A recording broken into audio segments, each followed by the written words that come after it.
Hey, what's up, Star Wars fans? This is Campfire Rich, and I'm here to talk about Obi Wan and Anakin issue number 3.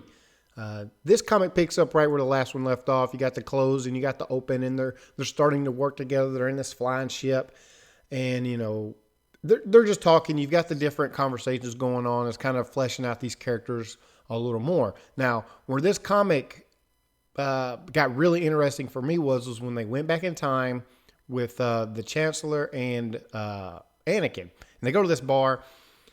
Man, the Chancellor dude, he's tricky. He's a tricky dude. That's all you can say for him. It was beautiful how he's talking to Anakin and these real subtle things that he's just kind of like, oh, it must be easy for you Padawans to not have to make any difficult choices. You're just so dedicated from youth. Like you can see he's slowly starting to pick back the layers where he knows some stuff that Anakin's struggling with, and he's trying to bring those up to the surface so that they don't stay buried, right? The comment about the slavery and, bringing back old memories that's bad for him. And then, the corruption, like he's starting to paint a picture to Anakin about how corrupt the Republic is. And he's like, oh, here's this Chancellor, and making him put him in these situations where he is not very Jedi-like. And I think that's cool that you get to see this kind of unfold and take place. I found it very, very cool. And again, that's the one thing you've heard me say it before, and you'll hear me say it again. That's the one thing I do take away from episodes 1 through 3 is how crafty Palpatine is. And you get to see that developed even more right here when he's dealing directly with Anakin. Now, fast forward, we go back to the ship. Obi-Wan's talking, and he says something that was very interesting.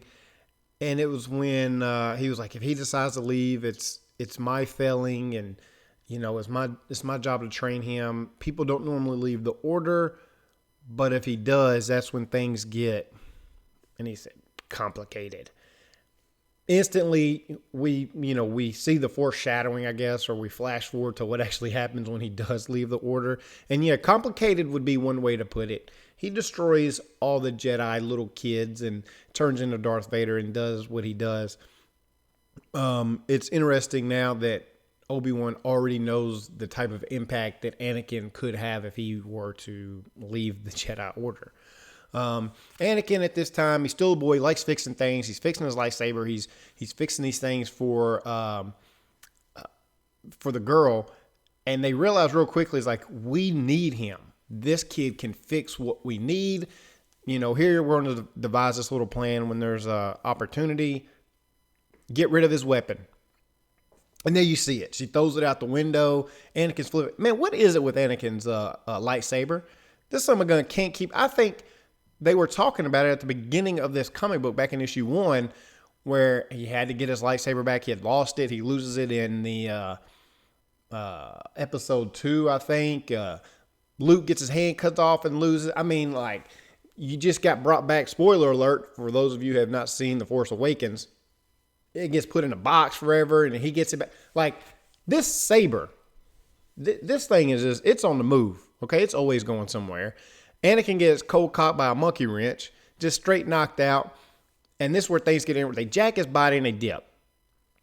And so now they got Obi-Wan coming after him, and I don't think they really understand the power of the Jedi. I'm really curious. This is only 5 issues, and we're 3 in.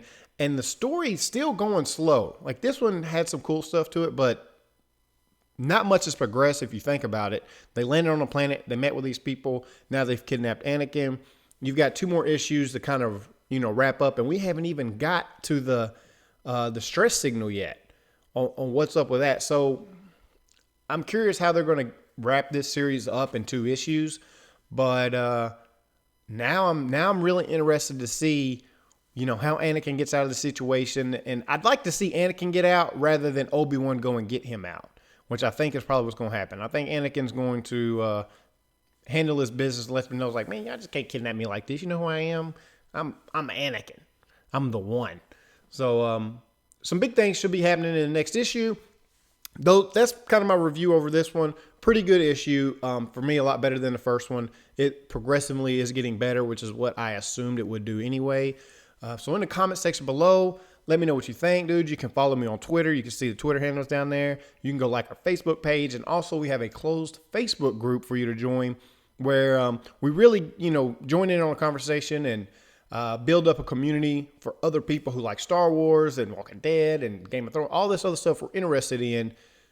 The Facebook group is the place for you. We do giveaways. We got one going on right now for The Walking Dead, and there'll be more in the future. But, join up on that. The link will be in the description. And, hey, until next time, guys, we're out.